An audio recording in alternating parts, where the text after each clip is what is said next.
Hi, this is JP Morgan. Today on the Slanted Lens, we're going to take a look at how to light a car. There are some simple steps you can go through to get a beautiful image of a car every time. They're not difficult, does not take a lot of equipment. It's something you can do at home. So let's go through those simple steps. Let's get started and get through the things you need to do to be able to light a car. Do I know how to photograph cars or trucks? Absolutely. I photograph for Pilot Freight Services, for Morgan Trucks, for Mitsubishi Trucks, Penske Trucks. I've shot a lot of trucks, and the principles are exactly the same. So let's look at these simple things you can do to get a beautiful image of your car every single time. Number one is select the right location. Look at this location we were going to shoot at up on top of the mountain. It's beautiful. I see the mountains in the background. Everything looked wonderful about it. I wanted to shoot there, but look at the reflection on the side of the car. There's telephone lines all along the opposite side. So when I say choose the right location, it isn't just about choosing what's in the background, which I think is super important, but also what's behind you in the location is just as important. Because the car is basically a mirror. It reflects everything around it. It's going to reflect the power lines. It's going to reflect the fence, everything on this other side. Why do I love this location? Because we're looking at a gorgeous view of the mountains and we'll see the sun go down on them. But more importantly, behind me is just simple lines. We have a little bit of foliage, nothing that's going to reflect into the car and make it look messy. This is why you need to choose the right location. That is 90% of the process. All right, now it's time to decide what our angle is going to be on the car. There's so many different options. And the problem is every option has different levels and the car changes for each one. I can't tell you what's best because each car is a little different and it's going to make a difference on the size of the car, the profile, all those things will really determine what your best angle is. So the best thing you can do is just simply shoot through the angles. I start up front. I'm gonna look straight in. I'm gonna look straight in and high. It's nice, but I see a ton of road. I don't really like it. I'll come straight in and low. Straight in and low really emphasizes the front of the car, makes it look larger. It looks really fabulous. It's not my favorite angle. I like to come around just a little bit, favor the front, but see the side. This is a 3/4 front. This is a gorgeous view right here. I can go low, which is nice, or I can come up high. I don't like up high, I like low. I can come around further, give myself more of the profile of the car. So I'm seeing less of the front, more of the profile. If I want to just see the car and look into the background, I go with a longer lens, back up to like a 100 to 150, and that's going to isolate the car against the mountain back there. I won't see the tops of the mountains. So I like this angle a lot. I can come around to a strict profile, or we can come to a back shot from behind, and that pole is definitely in our way. For me, I usually end up somewhere right in here. I like to see the front of the car, feel the strength of the front of the car, but I want to see the long lines of the car. And our sky here is going to light the long lines of the car. It's going to look fabulous. I'll back up with just a little longer lens, but I still want to see the mountains back there. So for me, if I'm at about 28 millimeters, I can get low and right in here. It doesn't make the front of the car too large because I'm putting the car in the center of that 28 millimeters, and it's not distorting like I would if I was straight on the front of it. So I get a nice profile with a nice mountain range in the background. 50 millimeters is going to bring the mountains in closer. It's going to make the lines of the car not distort as much. They're going to be very, very square. It's going to look really nice on this car. I'm going to step back to 75 millimeters. So for me, I'm going to shoot it from this angle. I'm 3/4 side, 1/4 front. I'm going to come back here at 75 millimeters, so I really get no distortion in the car whatsoever. It's just beautiful lines on the side, beautiful lines on the front. I can already see how the sky is going to light this car and just show us all the great drawing of the body. It's going to look fabulous. So our video camera right now is in the spot where our still camera is going to be, and it's seeing all the lines on the car. Because we have a clean line on the camera right side, the entire top of the car is reflecting that sky right behind it. Look at that beautiful line on the top of the car. This entire side of the car is reflecting this sky on this side. There's one distraction.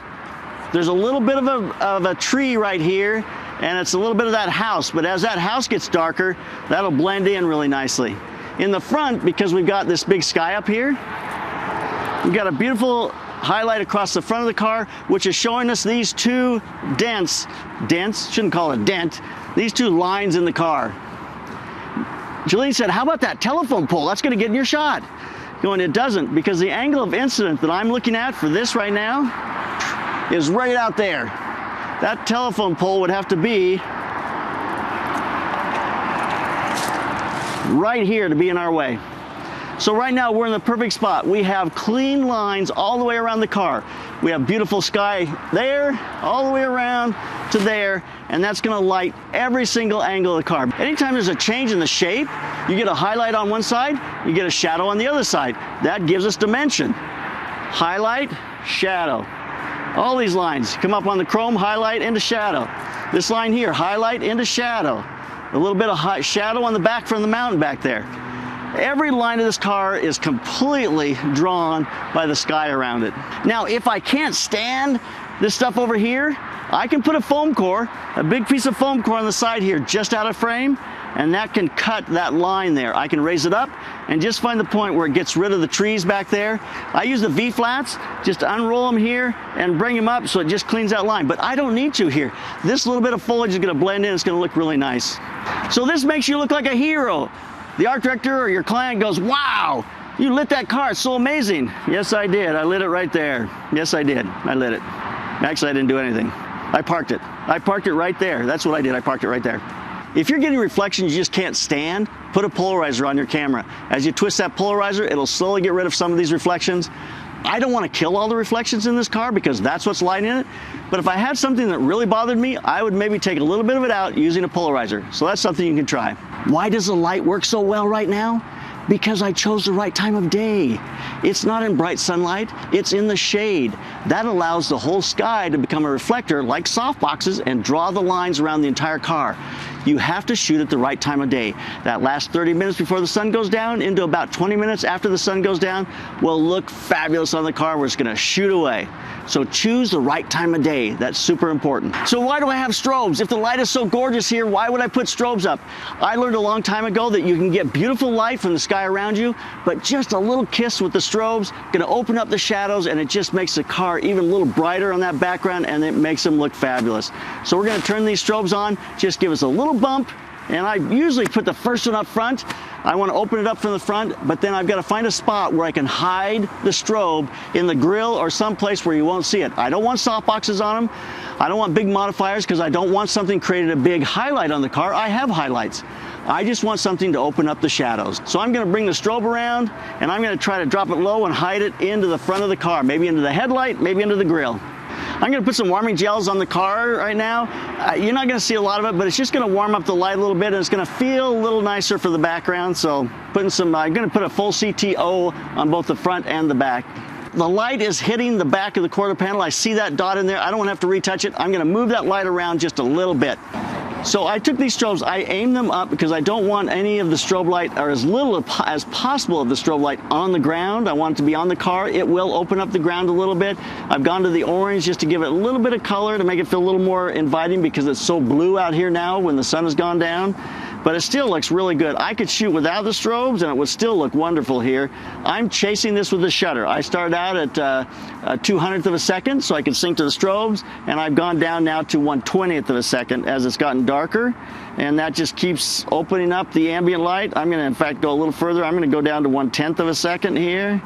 Easy, simple way to light a car is to choose a wonderful background that has a wonderful background behind you that's not going to reflect into the car. It's going to give you clean lines. Choose the right angle that flatters the car. Add a little bit of strobe light to be able to open up the shadows. And then just make sure that if you need to, put up a piece of foam core to be able to clean up the lines on the side of the car. You'll get a beautiful image every single time. It's not difficult to do, but it's hard to find that location. It takes a little bit of work. You're gonna have to drive around, look at different places, take your car, park it, till you find the place that really gives you the right location. Sometimes you find the right location and it just kills you because it's so close, but it doesn't quite work. So I hope you enjoyed this, how to light a car. Get out there and light some cars. Leave us a comment. Put your images in with our Facebook group. We want to see your cars that you're lighting. We want to see what you're doing. So keep those cameras rolling and keep on clicking.